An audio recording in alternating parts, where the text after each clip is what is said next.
Sri Lanka was granted independence in 1948, February 4th. So then after that, we had a different period. It's called dominion status from 1948 up to 1972. So we decided to sever all links with the British monarchy in 1972.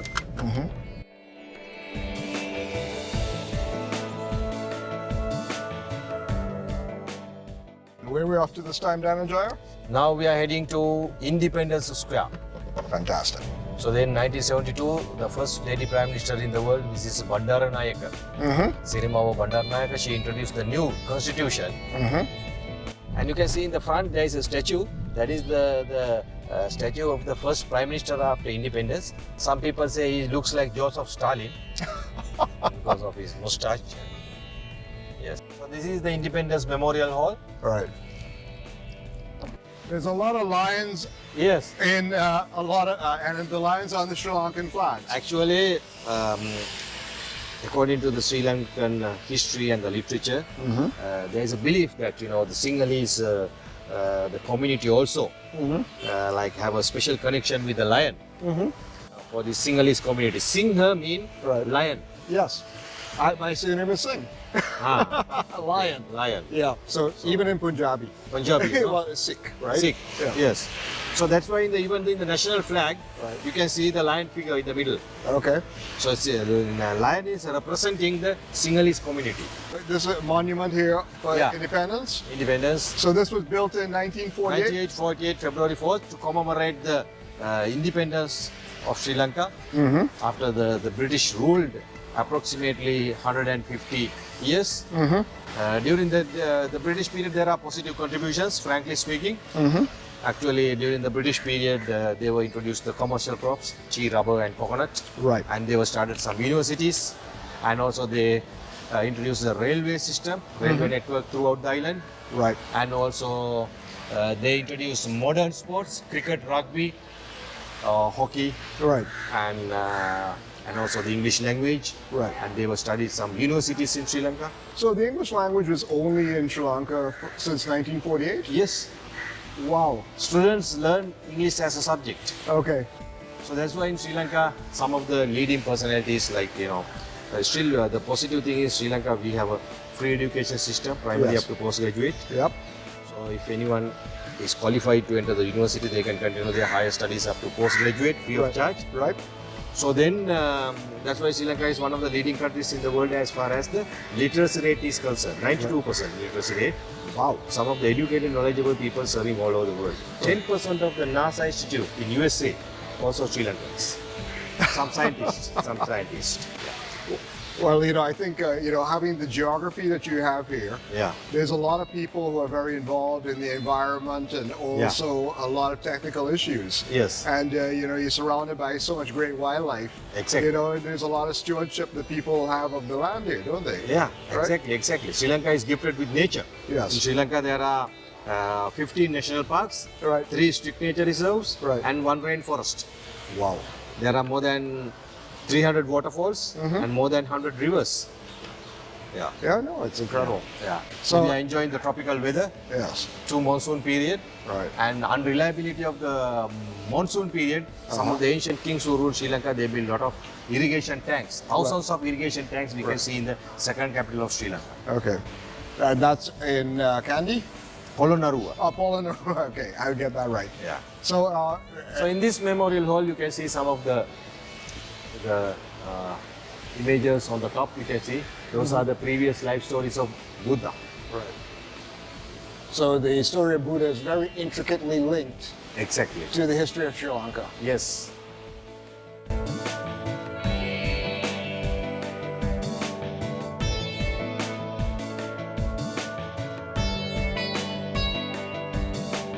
If you look at this temple, it does seem to resemble the Parthenon in Greece, the original temple in Kandy. Yeah. What year was that built? That was built in 1792. Okay, well, long after the Greeks. But how about the one up in Polonnaruwa? Polonnaruwa during the 10th century AD. Okay, so therefore that was just after Yeah. the Greeks built the Parthenon. Yeah. Oh, I know, this is very fascinating. Yeah. But it's very cool to see that you can go all around the world and there's certain commonalities of design Yes. that you will see everywhere. Everywhere. And I think that's beautiful. Beautiful. That was the Independence Memorial Hall. It's a beautiful structure, and when you are in Colombo, please check it out. Yes. So Dhananjaya, where are we off to now? So now we are going to see the Bandaranaike Memorial International Conference Hall. It's a typical Chinese architecture. Fantastic. Off we go.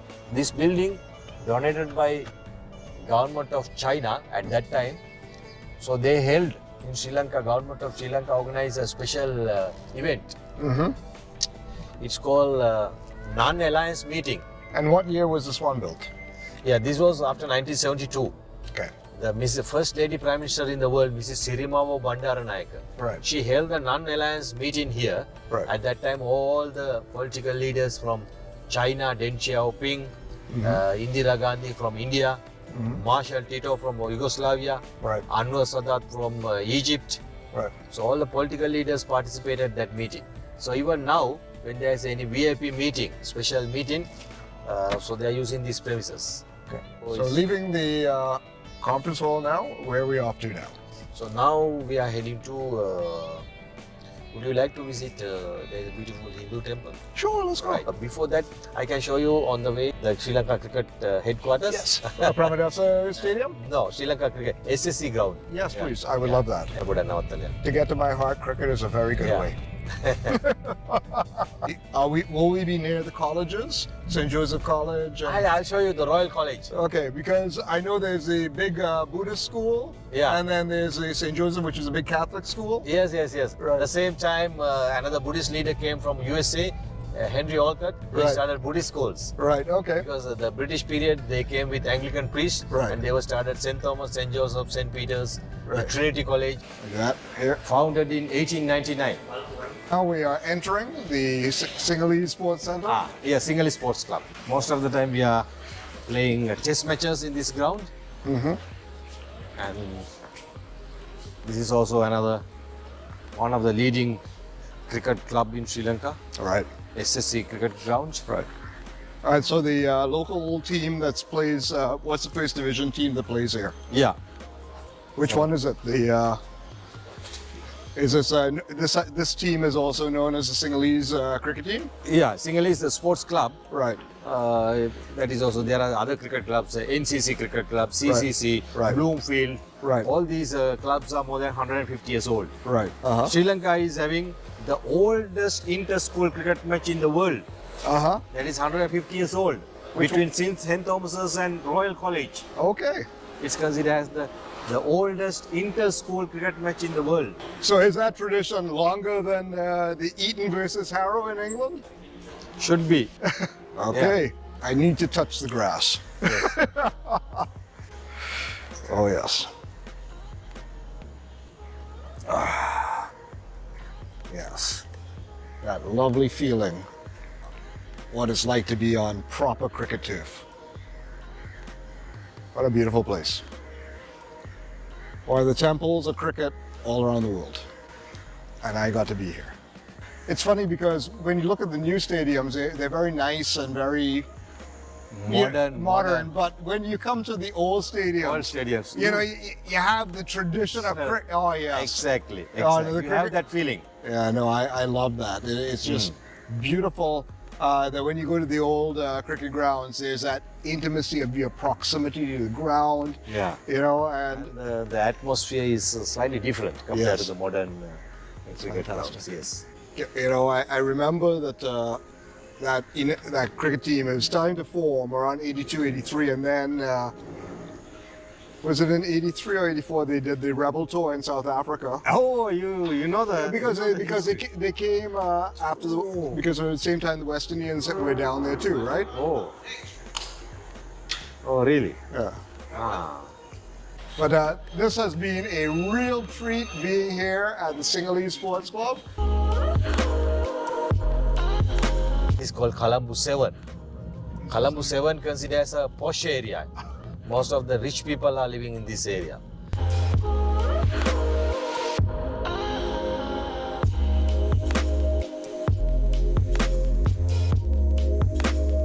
So for those who know me, I have been tangentially involved in a bit of municipal politics in Canada. just a little. And of course, one of the stops here has to be this is the town hall, right? Yeah, town hall, the Colombo Municipal Council. Right. This is the head of municipal government, the main building for the municipal government of Colombo. Colombo. And how many wards in Colombo? Actually, there are 15 divisions. Right. Colombo, Colombo 1, Colombo 2, 3. Right. Colombo. And when was this built? From the 18th century. Oh, okay. So it was a British building that got repurposed. Yeah. As with many things here in Sri Lanka, it's being blessed by Buddha. Buddha. And on your right side, you can see this is the Victoria Garden. Okay. During the British period, to inaugurate the Queen Victoria 25th Jubilee, they were started 3 Victoria Parks in Sri Lanka, Right. one in Colombo, one in Kandy, and one in Hill Station, Nuwara. 3 Victoria Victoria Park. Parks in Sri Lanka. Okay, so maybe I have to get a T-shirt saying Victoria 1, 2, and 3. You know, again, it's lovely to see a little bit about the politics of how the city that you're visiting, Yeah. how it's being ruled, and also how the decisions are being made. Yeah. And it's always under the watchful eye of is that the Lotus Tower over there? Lotus Tower.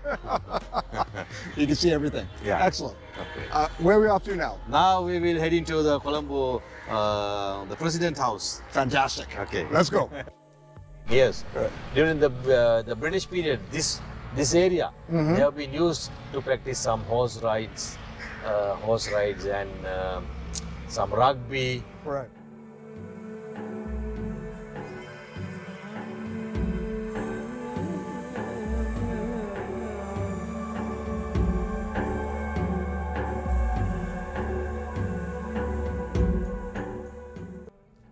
One of the things I noticed that Sri Lanka has a fairly large military.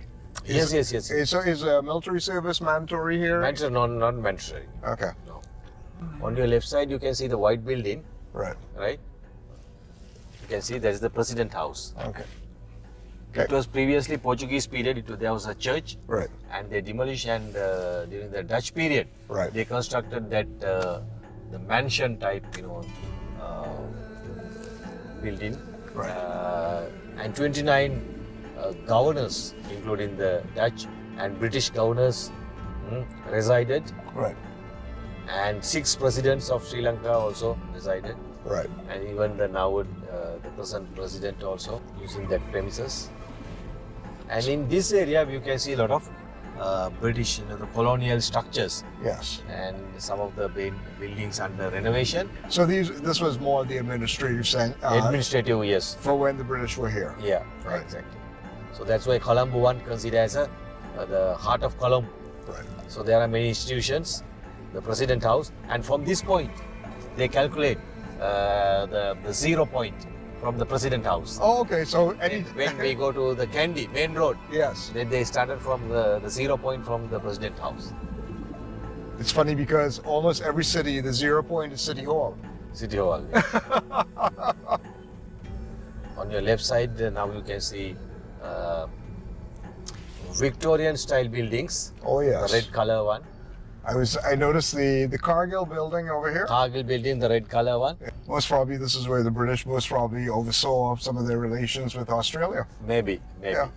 Even in Colombo, Colombo 7 and other areas, we can see some British governors' names. Mm-hmm. You can see there's a white color building. Mm-hmm. Previously, it was used as a military barrack.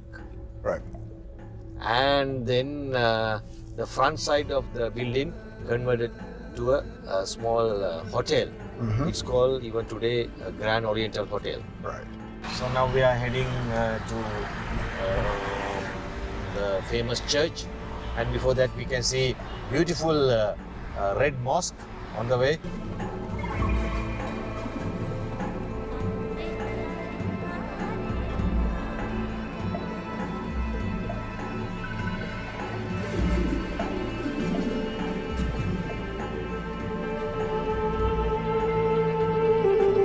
So Dhananjaya, we are now here in Red Mosque in Colombo, Right. and it's a mix of Indo-Islamic architecture.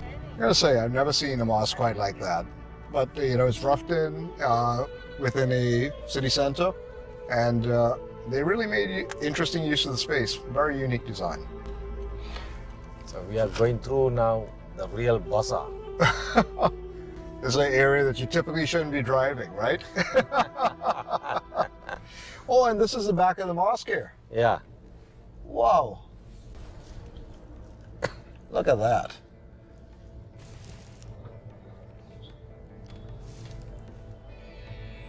There was a red mosque, and where to now? Now we are heading to the Hindu temple. Excellent. Off we go. I'm gonna be quite honest with you. This is one of the reasons why you need a drive in Sri Lanka. They know how to navigate these streets, and they know how to keep you safe when you're on the road.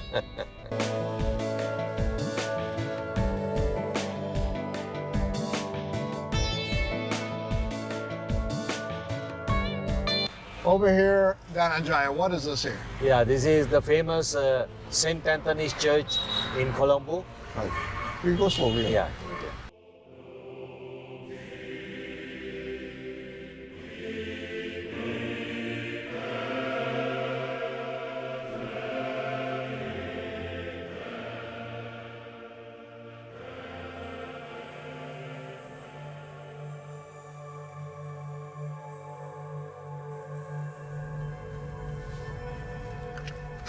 Oh, wow. This is so different.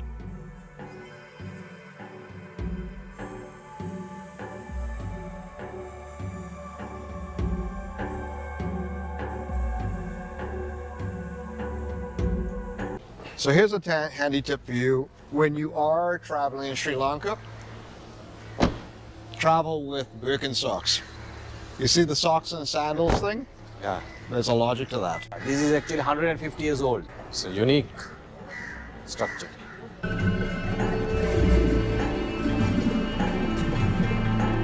So no filming in the temple, and we'll resume on the outside again. Outside. What's the name of this temple? Yeah, this is Ponnambalaneshwaran temple. It's dedicated to God Shiva. So it's a little different, Dhananjaya. Yeah. I've never seen a temple quite like this. You're telling me there's no cement that went into No this? cement, yeah.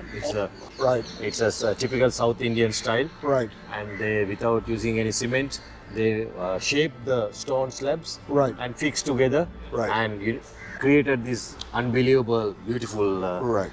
Hindu temple. Fantastic. Fantastic. And in terms of the interior, there are vents there for natural lighting. Yes. And it's very cool in there too. Very cool in there. Yeah. And cool, yeah. I noticed there's not a lot of deities in this particular temple. So there's no Ganesh, there's no Shiva, Yeah, they have but they're all in very small motifs. motifs. Yes. Right, but there's no dominant deity. Deity. Yeah, but in each and every Hindu temple, they have a principal god, Right. prime god. Yes, Maybe some temples dedicated to God Shiva, right, God Vishnu, Right. like that, and also some of the temples for their devotees. right. Let's go and take a walk around the temple now.